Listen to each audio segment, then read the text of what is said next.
Ahora lo que vamos a ver es un método muy importante para obtener valores de variables aleatorias continuas.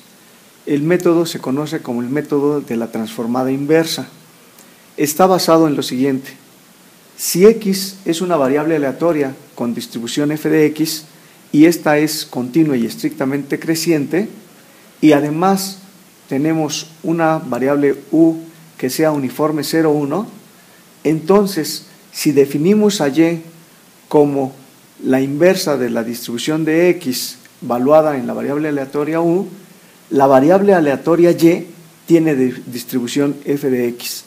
Eso es muy importante porque básicamente lo que se está diciendo es que tenemos un valor de una uniforme 0, 1, lo que estamos haciendo es regresarnos a el valor de la variable, y resulta que si eso lo hacemos, la variable que obtenemos se distribuye como una variable aleatoria con distribución f de x, y eso nos da un método para calcular y obtener valores de esa variable aleatoria. Para demostrar el resultado, lo que tenemos que hacer es demostrar que la distribución de la variable aleatoria y en cualquier punto del soporte es igual a la distribución de la variable x en ese mismo punto. Bueno,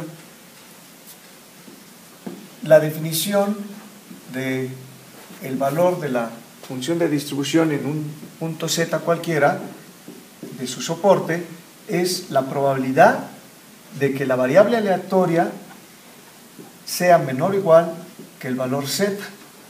Ahora bien, si recordamos, la variable y se definió como la inversa de la distribución de x en una variable aleatoria uniforme 0, 1, y esto es menor o igual que z.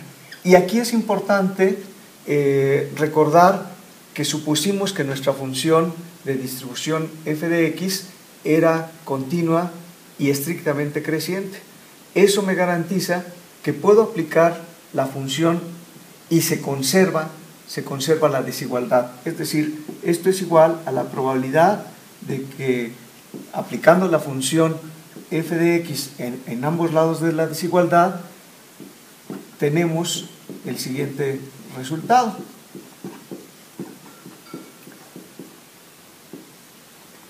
Ahora bien, como la función es monótona estrictamente creciente, la función aplicándola a su inversa, pues lo que nos queda es simplemente que u es menor o igual que fx en z.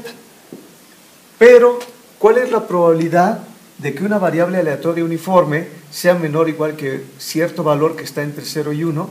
Pues es precisamente ese valor, es decir, esto es igual a fx de z para todo z en el soporte. Recuerden la gráfica que hicimos y recuerden que la función f está definida en el intervalo 0, 1. Por lo tanto, lo que hemos demostrado es que si nosotros definimos la variable y como la inversa de una función de distribución estrictamente creciente y la evaluamos en una variable aleatoria uniforme 0, 1, obtendremos una variable que se distribuye igual que la x. Por lo tanto, estamos simulando el valor de x. Ahora, lo que vamos a hacer es ver un ejemplo porque posiblemente esto pueda parecer un poco abstracto.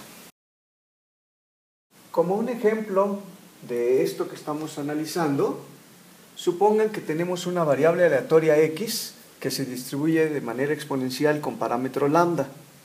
Recordemos que la función de distribución acumulada de esa variable aleatoria está dada como 1 menos e a la menos lambda x.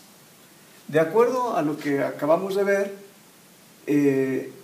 si la función es continua, que sabemos que es continua en su soporte, que en este caso es de todos los números reales no negativos,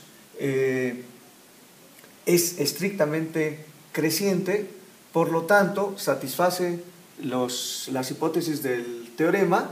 Entonces, pues lo que tenemos que hacer es obtener la inversa de esta función. Y para obtener la inversa de la función, lo único que tenemos que hacer es despejar la x.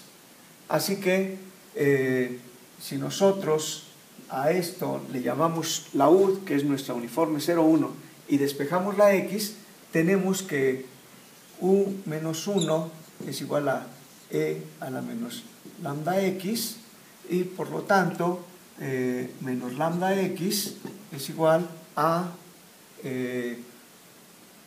logaritmo de 1 menos u, ¿sí? Y así que x es igual al logaritmo de 1 menos u entre menos lambda. Por lo tanto, si nosotros calculamos la expresión logaritmo de 1 menos u entre menos lambda, estaremos obteniendo valores de una variable aleatoria que se distribuye igual que esta, es decir, que tiene una distribución exponencial con parámetro lambda. Y aquí vamos a hacer una observación. Si u es una variable aleatoria uniforme 0,1, entonces 1 menos u también es uniforme 0,1. Y esto me permite hacer un pequeño ahorro, sobre todo cuando utilicemos una computadora. Esta 1 menos u le puedo llamar la variable aleatoria b, que también es uniforme 0,1. Y entonces, si yo calculo el logaritmo de b entre menos lambda, por el teorema que demostramos, esto se distribuye como una exponencial con parámetro lambda.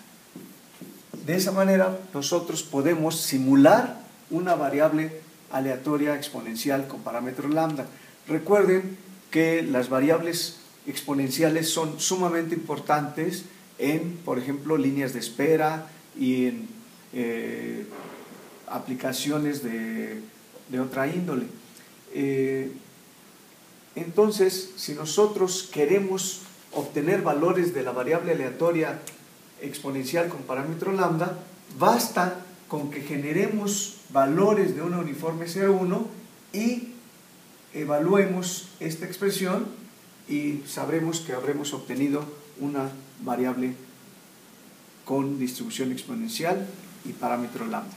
Ahora, lo que vamos a hacer, de hecho, lo que van a hacer ustedes es verificar que si nosotros utilizamos una variable aleatoria definida de esta manera, se distribuye realmente como una exponencial con parámetro lambda. Entonces, lo que van a hacer como ejercicio es generar 10,000 valores de la variable y definida como logaritmo de u entre menos lambda con u uniforme 0,1, y lo que van a realizar es una prueba de bondad de ajuste.